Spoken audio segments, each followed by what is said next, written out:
the topic of intracranial infection that we have finished the first part of it yesterday.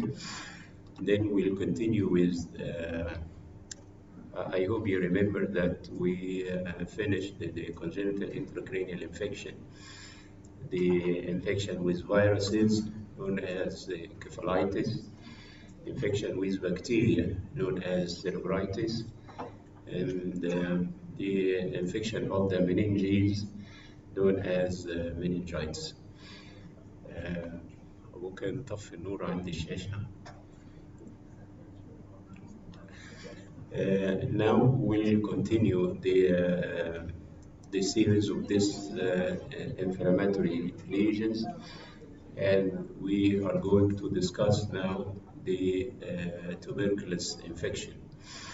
And you know that TB is one of the prevalent types of infection in our area, and the clinical picture of TB intracranial infection will include fever, headache, vomiting, and sometimes the cranial nerve affection, maybe seizures, and sometimes the infection will spread in every direction, like reaching the brain parenchyma and reaching the ventricles, may be resulting in inflammation of the choroid plexus, which is known as choroid plexitis. TB is an infection that is increasing in our area, and it is even prevalent in immune-competent patients, and these are the supposed risk factors, which include alcoholism and diabetes, immunosuppression, and of course HIV infection. Tubercle bacilli will reach the brain or the central nervous system, will result in TB granulomas, which are known as tuberculomas. These tuberculomas may proceed to form TB abscesses, and the infection of the brain parenchyma may result in focal cerebritis, and also the presence of inflammatory granulation tissue in the basal cisterns will affect the vessels, including the arteries and veins. The three common sites of affection for any organism will include the meninges, the brain parenchyma, and the ventricle. Affection of the meninges will result in TB meningitis, and this will appear on imaging as meningeal enhancement. Meningeal enhancement will affect the absorption of the CSF space in the subarachnoid, or the CSF in the subarachnoid space, leading to communicating obstructive hydrocephalus, and vascular affection will result in ischemic changes in the brain parenchyma. Yes, as you can see here, we have this is the pre-contrast T1 weighted image and the post-contrast scan, and you can easily appreciate the enhancement in the basal cisterns, as well as the sylvian cistern, as well as the quadrigeminal cistern, what is known as leptomeningitis. And of course, a common association is the distension of the temporal horns of the ventricles, denoting the presence of hydrocephalus. Then the basal meninges affected by TB will show this prominent pattern of enhancement. And actually, in Egypt, for example, whenever we see meningitis, we usually assume that TB is the underlying pathology. Of course, the leptomeninges are affected, but the brachymeninges also may be affected. Then extension of the inflammation to the ventricular wall will result in ventriculitis or ependymitis. And the common complications include the development of hydrocephalus and the presence of vascular affection leading to ischemic changes in the brain parenchyma. And this is an example. This is the diffusion weighted image, and this is a T1 post contrast. And also, this is a T1 post contrast. You can see enhancement of the leptomeninges, and you can appreciate the presence of abnormal signal in the basal ganglia and the internal capsule, and these areas will show diffusion restriction, meaning that they are acute insults, and they are the sequelae of vasculitis secondary to vascular compromise. And here you can see the MR angiogram showing the marked attenuation of the A1 segment of the anterior cerebral artery on the left side, while the MR venogram shows normal findings. Another example, this is a pre-contrast scan and a post-contrast showing distension of the temporal lobes, meaning hydrocephalus, enhancement of the basal cisterns and cerebellar folia, meaning leptomeningitis, and a small focus in the right thalamic area. And this focus and others showed diffusion restriction, meaning that they are acute ischemic foci. The development of granuloma in the brain parenchyma has three types, and this is known as the tuberculomas. We have a non-caseating tuberculoma, which will appear of low signal in the T1 and high signal in the T2. It will show homogeneous contrast enhancement with no diffusion restriction. And the smaller one are best examples for this non-caseating tuberculoma. Then the second type is the caseating tuberculoma with a solid center, and at that time the tuberculoma will appear of intermediate signal in the T1 and T2 weighted images, but the periphery of the tuberculoma will show some hyperintensity in the T2. If you inject contrast material, it will show marginal enhancement, but this will not show diffusion restriction. And in this stage, it is likely that these lesions may be mistaken for metastatic deposits. As you know, that metastasis will not show diffusion restriction. And this is an example of a non-caseating tuberculoma, which is a very big one. You see the core of the lesion is relatively hyperdense in the CT scan due to the presence of caseous material. If you inject the contrast material, the margin will enhance. If you have the diffusion weighted images and ADC, you will see no evidence of diffusion restriction. The third type is caseating tuberculoma with liquefied center, and this is exactly similar to any brain abscess. The abscess will appear hypointense on the T1, hyperintense on the T2, with hypointense rim, as I have mentioned yesterday. This rim is very characteristic of an abscess, and it's quite clear in the T2 weighted image because it is surrounded by high signal intensity of pus inside the abscess and high signal intensity of edema outside the abscess. And this stage of tuberculoma will show diffusion restriction, and you cannot easily or you cannot discriminate this tuberculoma from any abscess in the brain parenchyma. Then that's why you may be confronted by TB lesions in the brain. Some of them show homogeneous enhancement with no diffusion restriction. Some of them will show marginal enhancement with no diffusion restriction, and others will show marginal enhancement with restricted diffusion, and this is known as tuberculous abscess.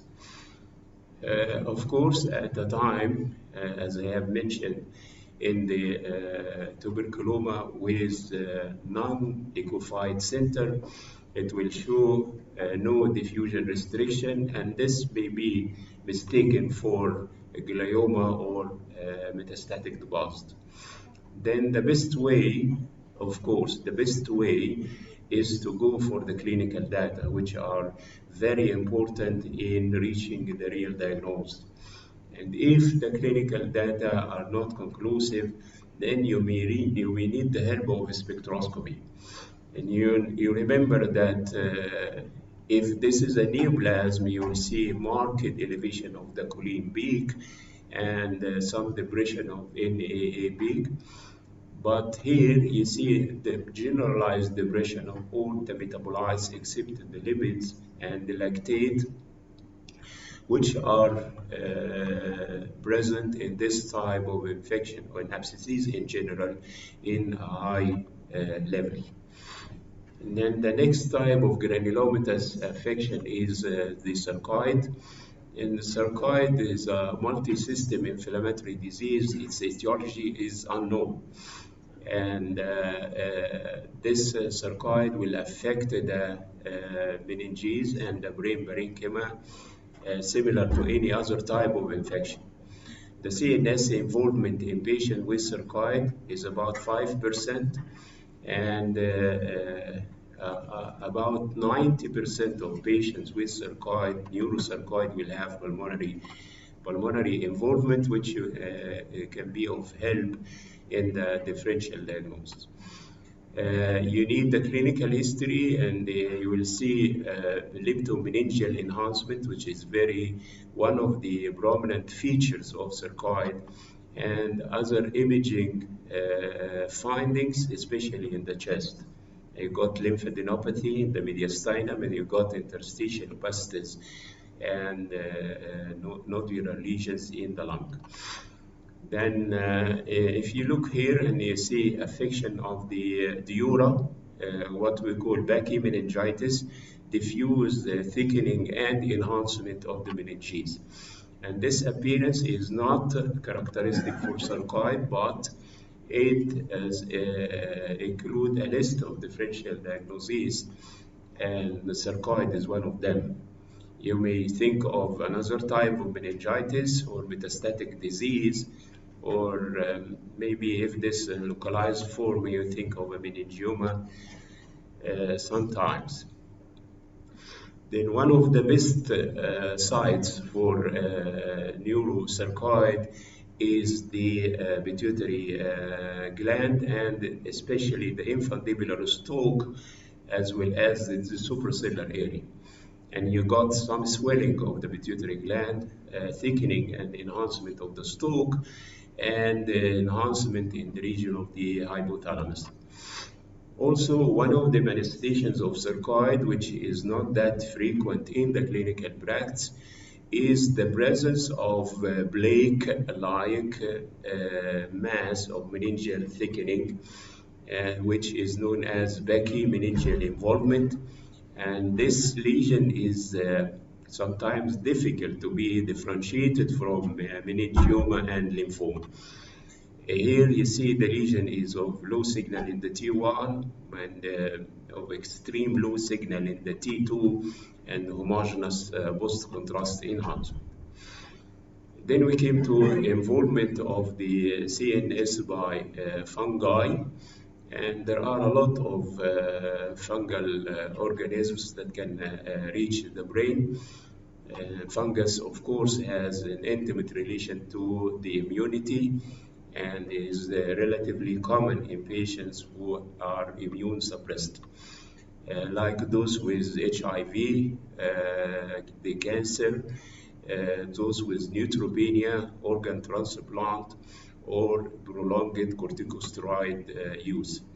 Sometimes in fungal infection you got fever, but this is not usually the case.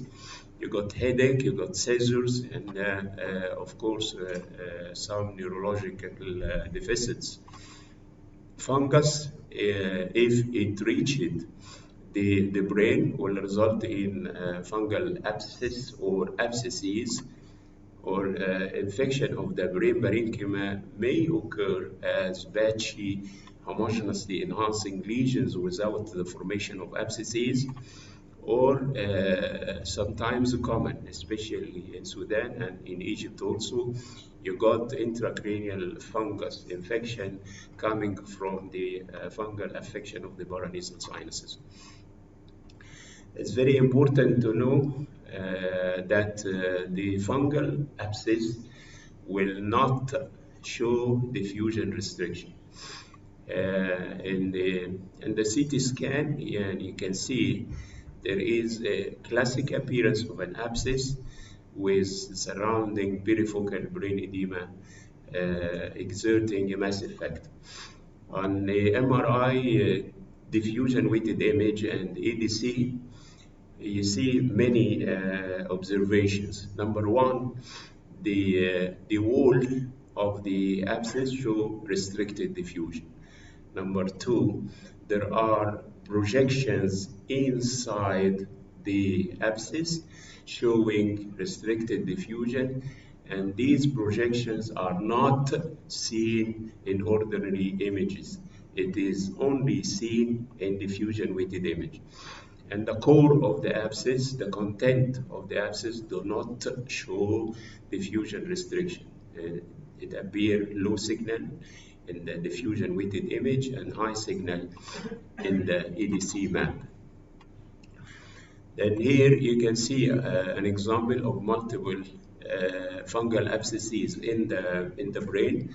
This is T1 and this is T2. This is T1 post contrast. This is diffusion and this is EDC. Of course, whenever you are confronted by a case suspected to be an inflammatory affection of the brain, and you may think of TB or fungus, then you may have different findings that are not expected to be seen in the diffusion weighted images. If the clinical data are not helpful, you may need the help of MR spectroscopy.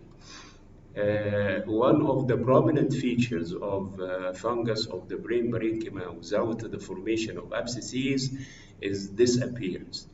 And you look in the T1 weighted image, you see a lesion which is of intermediate signal. And the T2 weighted image, you see very dark appearance of the lesions. And many of you may interpret this as an acute intracerebral hematomas, because the hematoma will appear of intermediate signal in the T1 and dark signal in the T2 weighted image. But if you inject the patient with contrast material, hematoma of course will not enhance, but fungus will strongly enhances with contrast material, as you can see here. As I have mentioned yesterday, you should not interpret any of the imaging procedures without the presence of full clinical data about the patient. But many times in our practice and our exams, the history is lacking. Then you depend on your capabilities to make use of the different findings on imaging, and this is one of them. Then if you look here, and you see an infiltrative lesion in the left cerebral hemisphere that turned bright in the FLAIR image, and after injection of contrast, you got patchy, strong enhancement. This appearance is not usual for any type of the gliomas, but it can be seen in lymphoma, for example. Then whenever the history is lacking and the previous films are not helpful, then in order to reach that this is a fungal infection, you may need the help of MR spectroscopy. Lymphoma is one of the differentiating points here, and metastasis, although this is not usual for metastasis, metastasis may show a necrotic center and a significant perifocal brain edema. The next is